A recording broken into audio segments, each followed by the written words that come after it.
chasing the elusive Chinese dollar, whether it's tourism, luxury shopping, real estate, with more and more disposable cash, and for some, an urge to get it out of the country. Chinese consumers are in hot demand the world over. Let's get up to Shanghai, where our Sophia is standing by. Sophia, so much money and so many places in the world to go with it, and yet there are limits to how much you can actually officially take out, so you got to get really creative about it, right?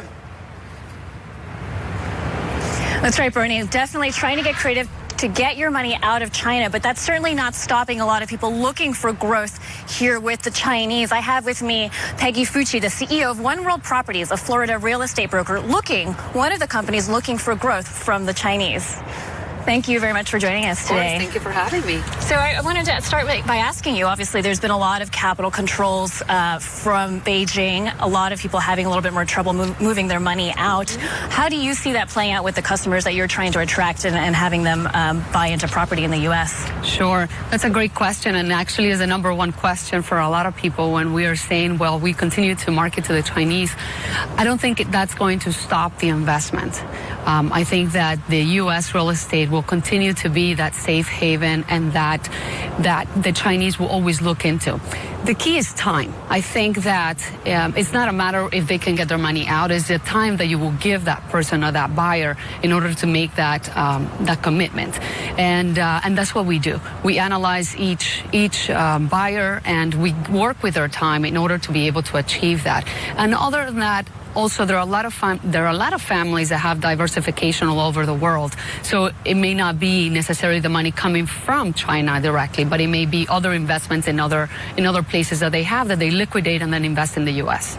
Now, your company is based in Florida. I understand you specialize in Miami. Why Miami for the Chinese? We've seen in the past a lot of buying in cities like New York and London, Vancouver, Los Angeles. Why Miami and why now? Sure. Well, I think that for years, I mean, the top markets, as we all know it, for the Chinese has always been the West Coast, California, San Francisco, Seattle is a great market, New York, of course, all the upper East Coast. And that's what they've known. There's a big population of Chinese there. They feel very comfortable. They can go there, find someone that speaks their language, that they can really trust. And that's what we've seen.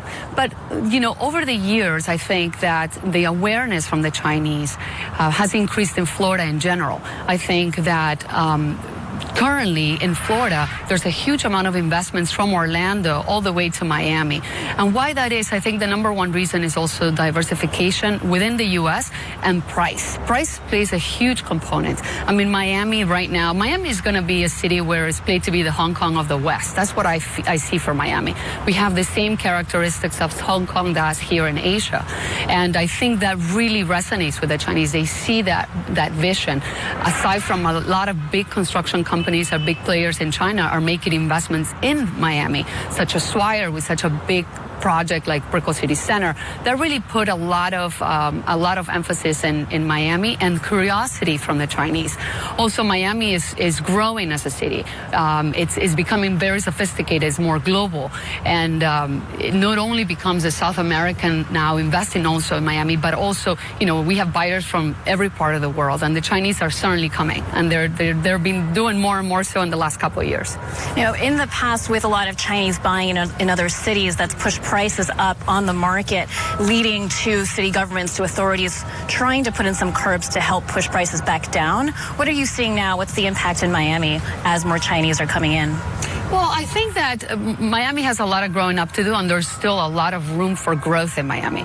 We feel that with Miami's transformation and all the continued growth from not only the economic side of trading with the expansion of the Panama Canal and everything that's coming in Miami, we think that there's a lot of room for growth and prices in general. I don't think that there's going to be a stop of control at all with that respect. I think that we still see and will continue to see prices in the next 10 years. And I think the real estate game, especially from the Chinese investment into the real estate market is a long-term play, not just a short-term. Just one last question for you. President Xi Jinping did visit President Donald Trump in Florida very recently. Has that increased interest among the Chinese? It's been phenomenal for us. It really has been. I mean, we spent a lot of time used to, showing and teaching the Chinese about Florida, what it meant, where we were, and all of that. And that really has changed for us. We use that constantly, and I think that just gives a huge credibility to the city and to the area. And the most important thing also is a safety factor.